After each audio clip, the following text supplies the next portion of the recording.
Hello friends, कैसे हो आप लोग। उम्मीद है सभी अच्छे होंगे। तो लास्ट लेक्चर में हम लोगों ने एटॉमिक स्ट्रक्चर का बड़ी इंपॉर्टेंट पॉइंट शुरू किया था। हमने आपको बताया था कि ये जो चैप्टर है इससे रिलेटेड आपको फिजिक्स में भी काम आने वाले हैं। ठीक है, चलो तो क्या शुरू किया था हम लोगों ने, प्लैंक्स क्वांटम थ्योरी, और वहाँ से हमें फार्मूला डिराइव होकर क्या गया था, एनर्जी का फ्रीक्वेंसी से रिलेशन और वेवलेंथ के साथ रिलेशन आया था। ये सब हम लोगों ने देखा था और उस पर एक दो क्वेश्चन देखे थे, जिसमें एक क्वेश्चन आपको मैंने एक छोटा सा होमवर्क के लिए दिया था। तो आप लोग होमवर्क करो याद ध्यान से, ठीक है, और उसका आंसर हमें बताओ। चलो एक क्वेश्चन है यहाँ पे, देखो आज हम पहले आज जब कल पढ़ें उस पर कुछ क्वेश्चन करेंगे, फिर आगे बढ़ेंगे। कह रहा है कि how many photons of light having a wavelength कितना है 5000 angstrom are necessary to provide 1 joule of energy. यानी आपका वेवलेंथ कितना है 5000 एंगस्ट्रॉम का है, आपको एनर्जी कितना देना है, देगा 1 जूल देगा। तो इतना के लिए आपको फोटोन्स कितनी की जरूरत पड़ेगी, ये क्वेश्चन है। तो हमने कल याद होगा आप एक फार्मूला निकाला था, जब एक फोटोन था तब और जब n फोटोन था तब, याद है कुछ।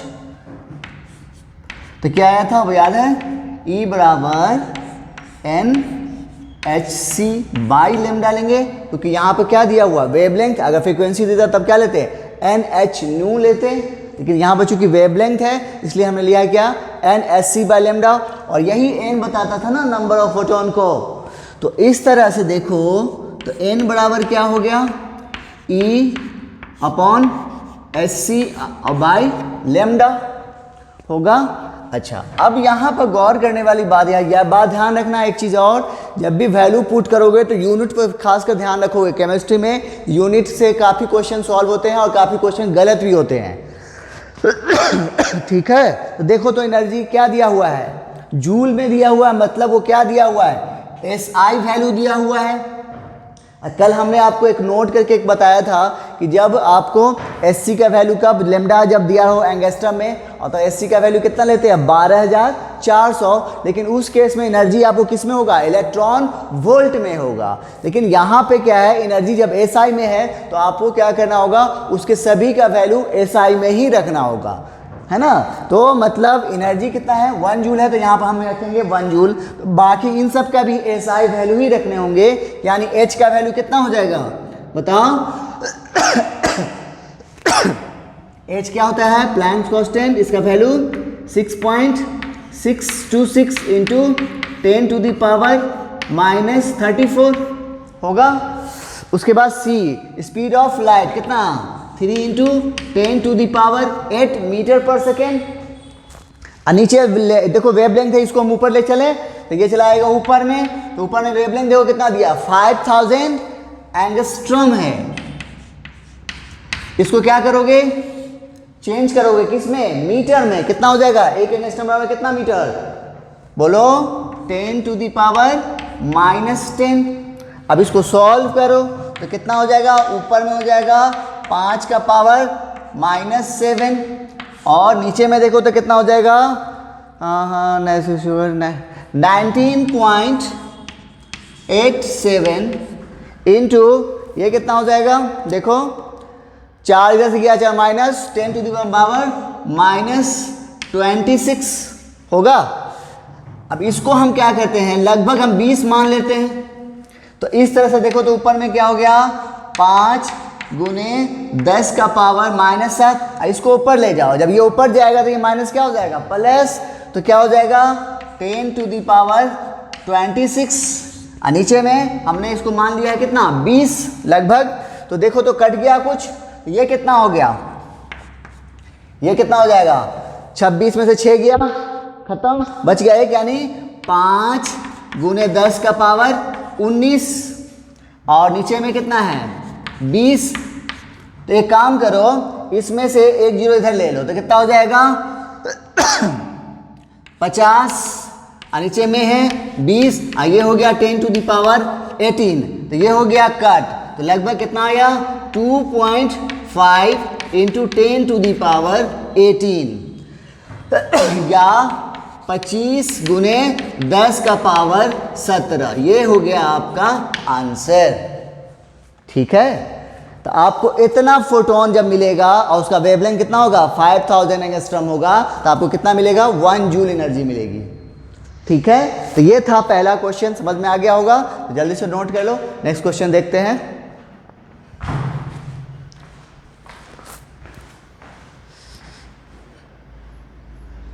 ओके चलो अगला क्वेश्चन है हमारा, कह रहा है frequency of radiation having wave number 10 पर मीटर इज, आपको वेव नंबर दिया हुआ है और फ्रीक्वेंसी पूछ रहा है रेडिएशन का, और ये है 4 ऑप्शन। तो कैसे बनाओगे? तो फ्रीक्वेंसी का वेव नंबर के साथ रिलेशन तो नहीं था, लेकिन वेव नंबर का वेवलेंथ के साथ रिलेशन था। याद आ रहा है कुछ? क्योंकि अगर हमें वेवलेंथ निकल जाए तो फ्रीक्वेंसी निकल जाएगा, है ना। तो वेव नंबर बराबर क्या था बताओ? 1/λ, यही था ना। तो देखो तो यहां से लैम्डा निकल जाएगा 1/ν²। तो लैम्डा बराबर 1/ν²। ν² का वैल्यू देखो दिया हुआ है कितना 10, यानी आपको आ गया वेवलेंथ आ गया 0.1 मीटर। मीटर में क्यों हुआ? क्योंकि देखो इसका यूनिट क्या है पर मीटर है, तो पर मीटर जब ऊपर जाएगा तो क्या हो जाएगा मीटर हो जाएगा। तो ये हो गया वेवलेंथ का। आगे आपका हमें क्या निकालना है फ्रीक्वेंसी। तो फ्रीक्वेंसी और वेवलेंथ में क्या रिलेशन है? तो फ्रीक्वेंसी बराबर c/λ, इन दोनों का प्रोडक्ट के बराबर होता है स्पीड ऑफ लाइट। चलो तो क्या हो जाएगा देखो तो स्पीड ऑफ लाइट हम जानते हैं कितना 3 × 10⁸ मीटर पर सेकेंड, और नीचे वेवलेंथ कितना आया देखो 0.1। फिर ये ऊपर जाएगा तो कितना हो जाएगा 10, तो कितना हो गया 3 × 10⁹ नहीं हो जाएगा। यूनिट क्या हो जाएगा पर सेकेंड। तो देखो तो आया है वैल्यू, ऑप्शन देखो तो नजर आ रहा है कहाँ? हाँ यहाँ नजर आ रहा है, 4th ऑप्शन है। ठीक है, तो क्वेश्चन न्यूमेरिकल जो होता है ऐसे ही होता है, डायरेक्ट आपको नहीं पूछेगा। अभी तो हम थोड़ा सा चल रहे हैं, आपको वही इधर से उधर करना होता है। ठीक है, जल्दी से नोट कर लो। नेक्स्ट क्वेश्चन देखते हैं।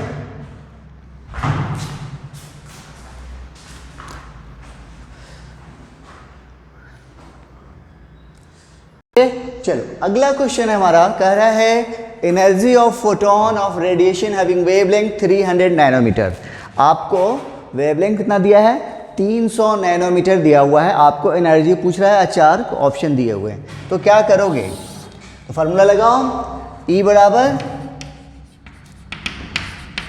क्या होता है hc/λ।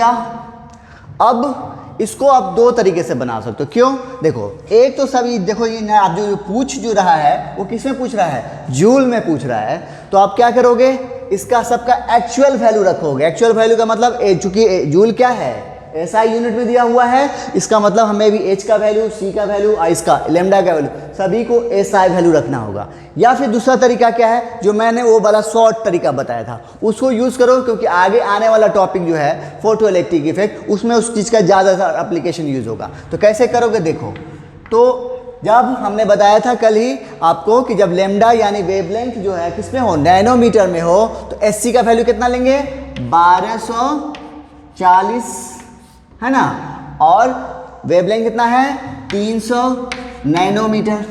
तो लेकिन याद रहे जब ये एससी का वैल्यू जब वेवलेंथ नैनोमीटर में हो और एससी का वैल्यू 1240 हो, तो इसको चेंज मत करोगे, इसका जो वैल्यू वही लोगे। ये नहीं कि 10 to 3 × 300 प्लस नैनोमीटर का वैल्यू भी पुट कर दोगे 10 to the -9, नहीं वो नहीं करना। जब ये करोगे तो जो वैल्यू उसका दिया बस वो यहाँ पुट कर देना है। ठीक है, और इस तरह से इसको सॉल्व करो तो ये आ जाएगा आपको 4.1 के आसपास आएगा, 4.13। ठीक है, लेकिन ये जो आएगा आपको एनर्जी किस में आएगा इलेक्ट्रॉन वोल्ट में आएगा। ओके, याद रहे जब आप एससी का वैल्यू 1240 रखोगे और वेवलेंथ नैनोमीटर में हो तब जो आपको एनर्जी जो आएगा वो किस में आएगा इलेक्ट्रॉन वोल्ट में आएगा, जूल में नहीं आएगा। लेकिन हम लोग जानते हैं कि 1 इलेक्ट्रॉन वोल्ट बराबर कितना होता है 1.6 × 10⁻⁻19 जूल, यही होता है। तब हम क्या कर सकते हैं इसको जूल, चूंकि आंसर हमें पूछ रहा है किस में देखो जूल में पूछ रहा है तो चेंज कर देंगे। तो कितना हो जाएगा देखो, तो आपको दिया हुआ है 4.13। अब इलेक्ट्रॉन वोल्ट की जगह ये वैल्यू रख दो तो कितना है 1.6 6 into 10 to the power -19 joule. तो देखो तो ये वैल्यू आ जाएगा आपको 6.63 into 10 to the power -19 joule. देखो या तो आप चाहते तो इसका एक्चुअल वैल्यू भी रखते, कितना h का value 6.626 into 10 to the power -34, c का value 3 into 10 to the power 8, lambda का value 300 into 10 to the power -9, तब भी आपका ये वैल्यू आता। हम आपको ये स्टेप तरीका क्यों बता रहे हैं, क्योंकि हमें इन चीज़ का आगे आने वाले क्वेश्चन में ज़रूरत पड़ेगा, इसलिए हम दोनों मेथड आपको बताते हुए चल रहे हैं। देखो तो कहाँ है आंसर, यहाँ आंसर है, सेकेंड ऑप्शन हो जाएगा। ठीक है, चलो जल्दी से नोट कर लो, नेक्स्ट क्वेश्चन देखते हैं।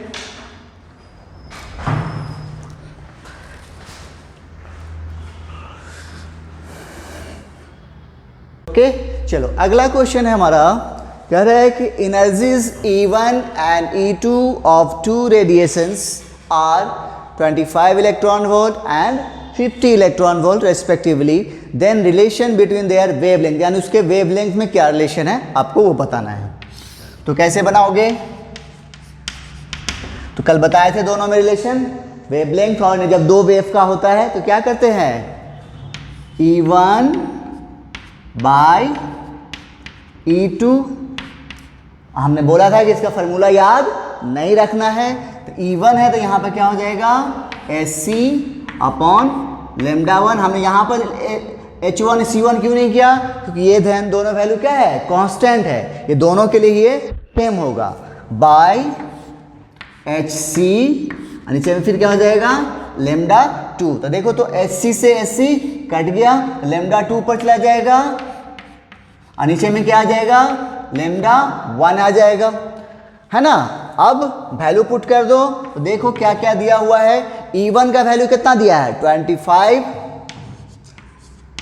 और E2 का वैल्यू कितना दिया है 50, बराबर क्या हो गया लेमडा 2 अपॉन लेमडा 1, ये हो गया कट, कितनी बार 2 बार कर गया। तो इस तरह से क्या हो गया देखो तो लेमडा 1 बराबर 2 लेमडा 2 हो गया, है ना, यही पूछ रहा है ना। देखो तो लेमडा 1 बराबर 2 लेमडा 2, और कहाँ नजर आ रहा है, यहाँ नजर आ रहा है। अगर थोड़ा सा इधर उधर हो करोगे तो 1/2 आएगा, और आंसर नजर आ रहा है 0.5। ठीक है, तो एकदम कैलकुलेशन के वक्त पूरा केयरफुली कैलकुलेशन करना है, तो एकदम ध्यान से, इधर उधर ना हो जाए। ठीक है, चलो जल्दी से नोट कर लो, नेक्स्ट क्वेश्चन देखते हैं।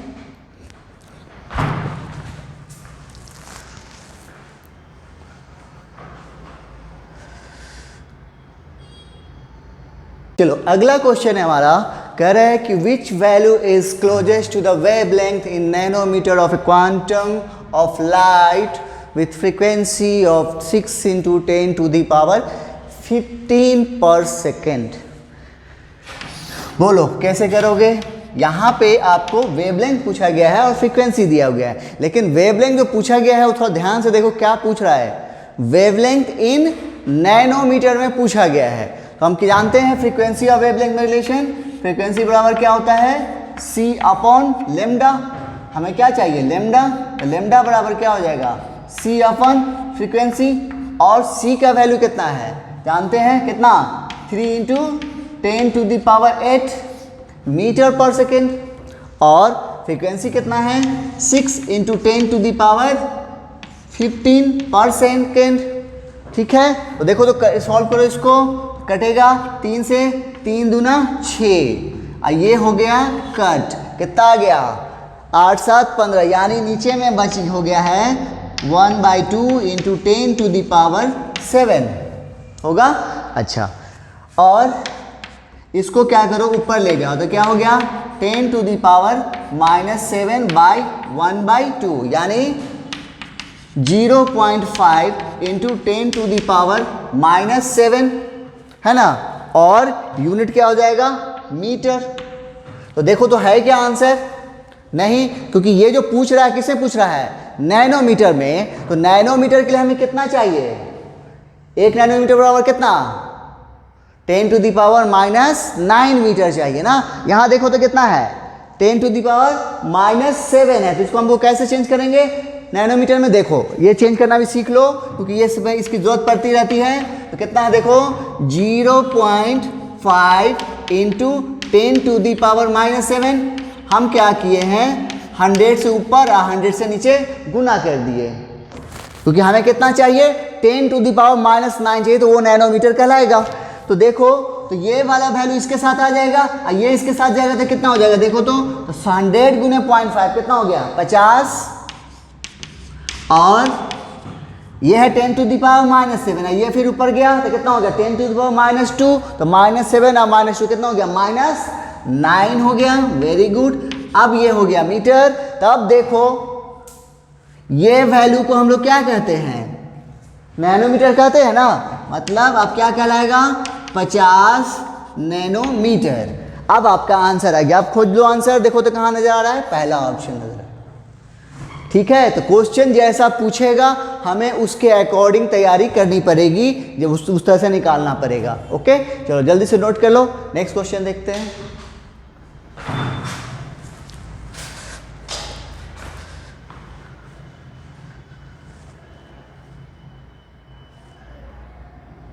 चलो अगला क्वेश्चन हमारा कह रहा है कि according to law of photochemical equivalence the energy absorb in erg per mole is given as. ठीक है, और आपको ये 4 ऑप्शन दिया हुआ है, तो क्या करोगे, कैसे निकालोगे, बोलो। यहाँ पे हमें एनर्जी के बारे में बात कर रहा है, और देखो तो लेमडा भी नहीं दिया हुआ है, फ्रीक्वेंसी भी नहीं दिया हुआ है, यानी ये जो आंसर हमको निकालना है एनर्जी का फॉर्मूला, वो किसके, लेमडा के टर्म में निकालना है। देखिए हम निकालेंगे कैसे, हम लोग जो जानते हैं E बराबर क्या होता है, hc अपॉन लेमडा। इसका वैल्यू अगर हम पुट करते हैं सब कुछ तो कितना आता है, 19.87 इंटू 10⁻⁻26 आता है। लेकिन यहाँ गौर करो तो देखो ऐसा कुछ नज़र ही नहीं आ रहा है, तो यहाँ पर कुछ डेटा दिया हुआ है। आप गौर करो इसका यूनिट को, कभी कभी आपका आंसर तक यूनिट भी पहुँचा देता है। यूनिट गौर करो तो कह रहा है इन अर्ग पर मोल, इन अर्ग पर मोल, यानी आपको फोटोन की संख्या इसने दे दिया है कितना, 1 मोल दे दिया है। फोटोन की संख्या दिया है कितना, 1 मोल, और ये पूछ रहा है किसमें, एनर्जी अर्ग में पूछ रहा है। ठीक है, तो क्या करोगे, तब यहां पर हम कौन वाला फॉर्मूला लगाएंगे, एन फोटोन वाला। तो देखो रखो वैल्यू, तो मोल एन का वैल्यू कितना है, 1 मोल, 1 मोल का वैल्यू कितना होता है 6.023 इंटू 10⁻23। और H क्या हो गया, प्लैंक्स कांस्टेंट, इसका वैल्यू कितना होता है 6.626 इंटू 10⁻, बोलो -34 लेंगे क्या, हाँ नहीं लेंगे ना, क्यों, क्योंकि वो जो -34 जब लेते हैं तब यहाँ पे क्या आ जाता है, यूनिट जूल सेकेंड आता है, और ये पूछ किस में रहा है, अर्ग में, यानी CGS वैल्यू लिया गया है। तो हमें क्या करना होगा, यहाँ पे CGS वैल्यू लोगे तो कितना आता है, 1 जूल बराबर कितना अर्ग, 10⁻7, तो कितना अर्ग हो जाएगा, -27 अर्ग सेकेंड इंटू, अब C का वैल्यू कितना लोगे, तो C का वैल्यू जब, चूंकि हम सब ये भी क्या ले रहे हैं, CGS में ले रहे हैं, तो C का वैल्यू भी किस में लोगे, CGS में लोगे, मतलब इसका वैल्यू कितना होता है 3 इंटू 10⁸ मीटर पर सेकेंड। लेकिन हमें लेना है किस में, CGS में, मतलब मीटर होंगे किस में, सेंटीमीटर में। कितना हो जाएगा, तो 1 मीटर बराबर 100 सेंटीमीटर, तो इतना मीटर बराबर क्या करेंगे, 100 से मल्टीप्लाई कर देंगे, तो कितना हो जाएगा 3 इंटू 10⁸, और फिर वहाँ से 100 आ गया, तो कितना हो जाएगा 3 इंटू 10⁻10 आ जाएगा। यहाँ पे कितना हो जाएगा 3 इंटू 10⁻10, और नीचे में वेवलेंथ। अब यहाँ से आपका सॉल्यूशन की ओर हम लोग अब बढ़ सकते हैं। आप सॉल्व करो, 6.023 इंटू 10⁻, अब कितना हो जाएगा देखो, तो यहाँ है 23 और यहाँ है 10, तो दोनों को जोड़ो तो कितना हो गया 33, और 33 में से 10⁻27 घटा दो तो कितना हो गया, 3 और 2 5, यहाँ हो गया 10⁻5। अच्छा, उसके बाद 6.626 इंटू 3/λ। अब इसको सॉल्व करो तो कितना आएगा देखो तो, इसको गुना करना होगा आपको 6.626 23 3 2 5 23 और 10, सॉरी यहाँ पे एक और आएगा ना, गलत हो गया ना, 23 और 10 33, 33 में से क्या हो गया 3 और 3 6 हो जाएगा ना, यहाँ पे हो जाएगा 6। अब इसको सॉल्व करो तो कितना आएगा देखो तो, गुना करना पड़ेगा, इसको गुना करके देखना तो आंसर कितना आ रहा है। ठीक है, मैं छोड़ रहा हूँ और उसके बाद देख लेना कौन सा ऑप्शन आएगा, बस यही है, इसको गुना करोगे वो आपका वैल्यू आ जाएगा। ठीक है, चलो ना जल्दी से नोट कर लो, नेक्स्ट क्वेश्चन देखते हैं।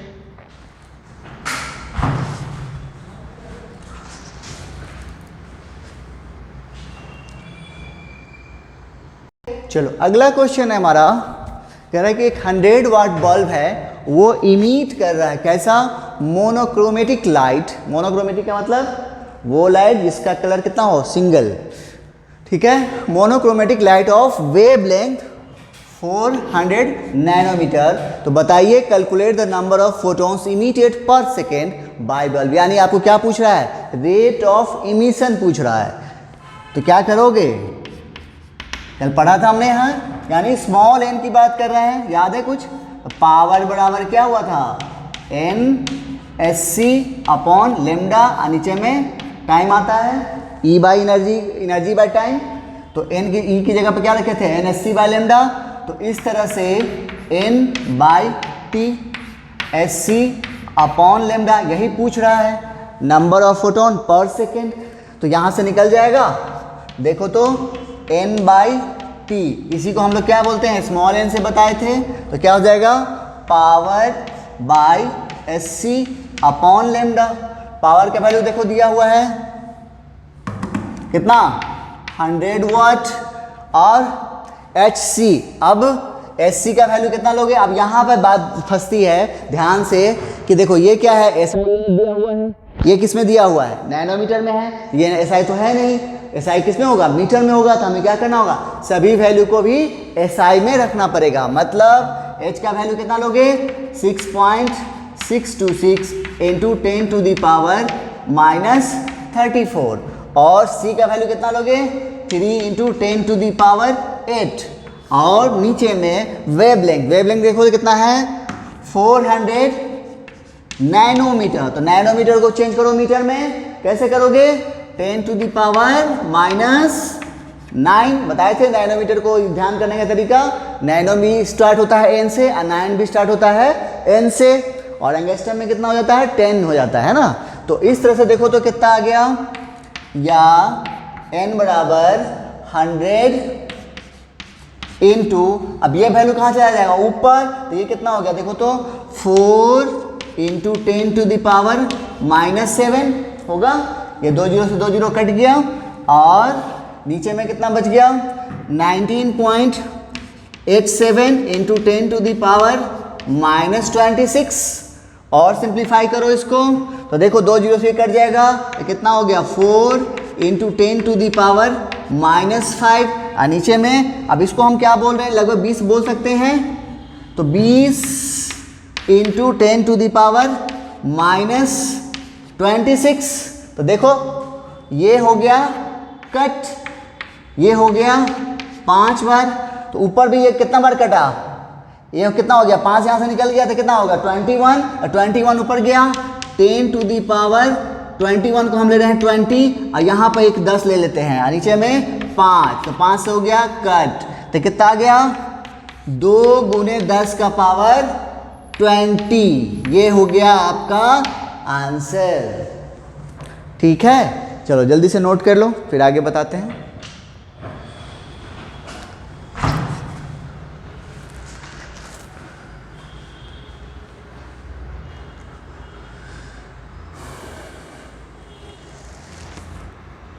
चलो अगला क्वेश्चन हमारा कह रहा है कि what will be the number of quanta of radiation of frequency 5.23 into 10⁻13 per second that must be absorbed in order to melt 3 grams of ice. The energy required to melt 1 gram of ice 333 joule. यानी 1 gram ice को melt करने के लिए आपको जो energy की जरूरत पड़ती है वो कितनी पड़ती है? 333 जूल की जरूरत पड़ती है। तो आपको कितना करना है मेल्ट? 3 ग्राम आइस को मेल्ट करना है। और इतना को मेल्ट करने के लिए कितना फोटोन यानी क्वांटा की जरूरत पड़ेगी, ये क्वेश्चन है। तो कैसे बनाओगे? तो देखो क्वेश्चन में एक चीज़ दे दिया है आपको, क्या दे दिया है कि 1 ग्राम का वैल्यू दे दिया है। तो हम क्या करेंगे? तो हमको कितना करना है? 3 ग्राम के लिए तो for energy required to melt कितना? 3 ग्राम ऑफ आइस। कितना हो जाएगा? 1 ग्राम को मेल्ट करने के लिए 333, तो 3 ग्राम को 3 इंटू 333 तो कितना हो गया?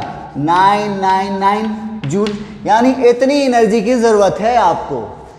किसके लिए? 3 ग्राम आइस को मेल्ट करने के लिए। अब इससे पूछा गया है आपको कि फोटोन यानी क्वांटा की संख्या बताइए और ये फ्रीक्वेंसी दिया हुआ है। हम लोग जानते हैं क्या करेंगे?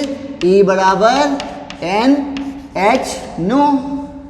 अब तक हम लोग SC बाई लैम्डा लेते क्योंकि वहां पर वेवलेंथ दिया होता था। यहाँ पे आपको क्या दिया है? फ्रीक्वेंसी दिया। तो हम क्या लेंगे? NH new. यही N हमको निकालने के लिए बोला, यही N को नाम बोलते हैं नंबर ऑफ फोटोन। तो क्या हो जाएगा देखो तो E by H new. E का वैल्यू कितना है देखो? 999 है। और H का वैल्यू कितना हो जाएगा? देखो ये जूल में है तो H का वैल्यू वाला क्या लोगे? SI वैल्यू लोगे। कितना? 6.626 इंटू 10 टू द पावर -34। और फ्रिक्वेंसी का वैल्यू दिया हुआ देखो 5.23 इंटू 10 टू द पावर 15। ऊपर में कितना है? 999। और नीचे में कितना हो जाएगा देखो तो ये सॉल्व करो तो 15 कट गया तो बच गया 15 14 कितना? 4 -19 ये हो गया -19। और कितना बच गया है? 6.626 बच गया है 5.23। अब इसको सॉल्व करोगे ये वैल्यू चला जाएगा ऊपर 99 into 10 to the power minus खत्म हो जाएगा, ऊपर जाएगा तो प्लस हो जाएगा 6.626 into 10 to the power into 5.23। अब इसको सॉल्व करके जो वैल्यू आएगा वो आपको आंसर बता देगा। कर लोगे? चलो तो ये था आपको प्लैंक्स क्वांटम थ्योरी से आने वाले क्वेश्चन। ठीक है, हमने लगभग कर दिया है आपको। अब आपका काम है कि इस पे आपके बुक में क्वेश्चन है, आपके क्वेश्चन बैंक में इस पे क्वेश्चन दिया हुआ है, आप उसे ज़रूर बनाएं। और बनाने में जहाँ दिक्कत हो हमसे पूछोगे तो हमें ज़्यादा अच्छा लगेगा। ना पूछने वाले बच्चे हमें पसंद नहीं आते, हमें क्वेश्चन पूछने वाले बच्चे ज़्यादा पसंद है। ठीक है, तो आप ज़रूर क्वेश्चन बनाएं और जहाँ दिक्कत हो हमसे कॉल करें, हमें कॉन्टैक्ट करें। ठीक है, तो नेक्स्ट लेक्चर में हम आपको बताएंगे इस चीज़ को। अब इसका आगे आने वाला एप्लीकेशन सब आएगा, अभी जो हमने पढ़ा है इसको आगे आने आपको ज़रूरत पड़ेगी इन सब चीज़ की। ठीक है, तो नेक्स्ट चैप्टर हमारा टॉपिक शुरू होगा, क्या चीज शुरू होगा? Photo electric effect. तो आप चाहें तो एक बार उसे रीडिंग करके आइएगा। ठीक है, तो मिलते हैं नेक्स्ट लेक्चर में। Okay, thank you.